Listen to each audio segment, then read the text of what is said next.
Welcome to TWC enterprises. आज हम rural bond क्या होता है, इसका ड्यूरेशन क्या होता है एंड ये कौन कौन से स्टेट्स में है और इसकी पेनल्टी मनी कितनी है, ये हम जानेंगे।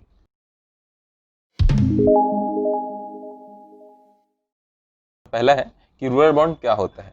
जब आप MBBS ज्वाइन करेंगे तो आपसे एक एफिडेविट साइन कराया जाएगा जिसमें आपको MBBS करने के बाद एक सर्टेन पीरियड ऑफ टाइम के लिए रूरल एरिया में जा करके अपनी सर्विसेज देनी होंगी। MBBS कंप्लीट करने के बाद, MBBS मतलब MBBS प्लस इंटर्नशिप कंप्लीट करने के बाद, और इसका ड्यूरेशन अलग अलग होता है। ये कौन कौन से स्टेट्स में है, ये है असम, छत्तीसगढ़, दिल्ली के कुछ कुछ कॉलेज में, लेडी हार्डी, मौलाना आज़ाद, झारखंड में है, बेंगलोर में है, कर्नाटक में है, केरल में है, MP में है, महाराष्ट्र, नागालैंड, राजस्थान, तमिलनाडु, उत्तर प्रदेश एंड कोलकाता। महाराष्ट्र में एक एक्सेप्शन है, Lokmanya Tilak municipal medical college Mumbai. वैसे ही कोलकाता में भी एक्सेप्शन है, medical college Kolkata and Nilratan Sircar medical college Kolkata.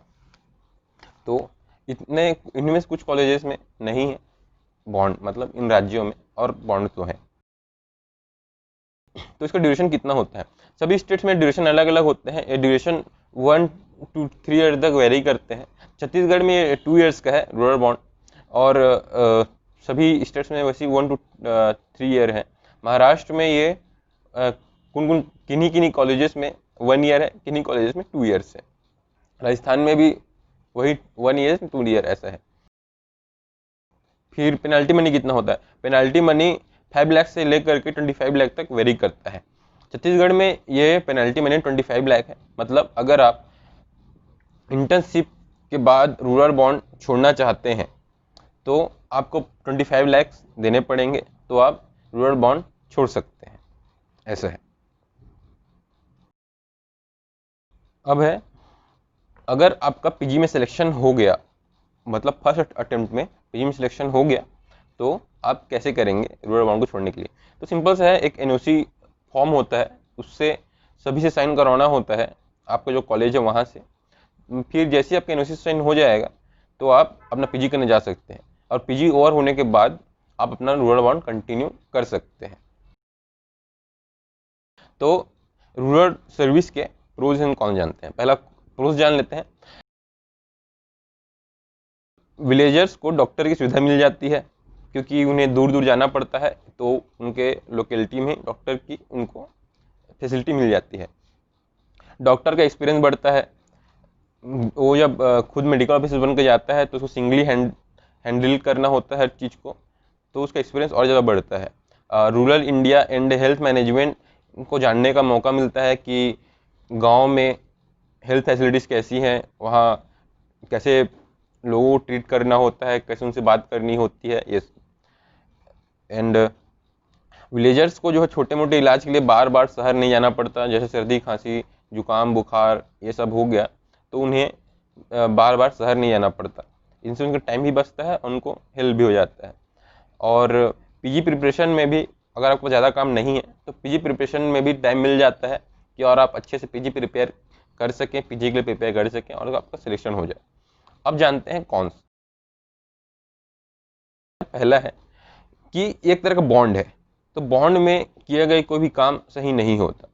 MBBS से भी और भी महंगे महंगे कोर्सेज हैं, जैसे IIT IIM और महंगे महंगे कोर्सेज हैं, उनमें कोई बॉन्ड नहीं है। उनमें आप कभी भी कोर्स को छोड़ के जा सकते हैं या फिर अपना पढ़ाई को छोड़ सकते हैं और दूसरा फील्ड ज्वाइन कर सकते हैं, लेकिन MBBS में ऐसा नहीं है, आप इसमें नहीं कर सकते, तो छोड़ नहीं सकते। तो वही है कि अगर आप कोई भी काम बॉन्ड में किया जाए तो वो मन से नहीं होता, तो उसमें थोड़ी बहुत दिक्कतें होती हैं जब मन से नहीं होता कोई काम। तो दूसरा है, कई बार जो प्रिपेयर करते थे PG बहुत पहले से, उसका क्या है और उसको फर्स्ट अटेम्प्ट में नहीं होता है, तो उसको एक बार और चांस मिलना चाहिए, ऐसा होना चाहिए। लेकिन क्या होता है कि जब आप कई बार आपको पोस्टिंग ऐसा जगह मिल जाएगा जहाँ शेड्यूल और वर्कलोड बहुत ज़्यादा होता है, तो वहाँ PG प्रिपेयर नहीं कर पाएंगे वो 2 साल में, तो एक ये भी डिसएडवांटेज है। और बॉन्ड का अमाउंट इतना ज़्यादा हाई है कि अगर आप छोड़ना चाहते हैं तो छोड़ेंगे कौन लोग, जिन लोग MBBS लेट में ज्वाइन किए हो। कई बार क्या है, कई लोग 3 बार 4 बार ड्रॉप लिए रहते हैं, तो उनका ऑलरेडी एज हो जा रहता है। अगर वो 2 साल का और रूरल बॉन्ड करेंगे तो उनका एज 28-29 पहुंच जाएगा। तो फिर कब वो पीजी करेंगे, पीजी प्रिपेयर करेंगे, पीजी करेंगे एंड फील्ड में उतरेंगे, तो उन लोगों के लिए है। और ये बॉन्ड का अमाउंट इतना ज़्यादा हाई है कि कोई पे नहीं कर पाता।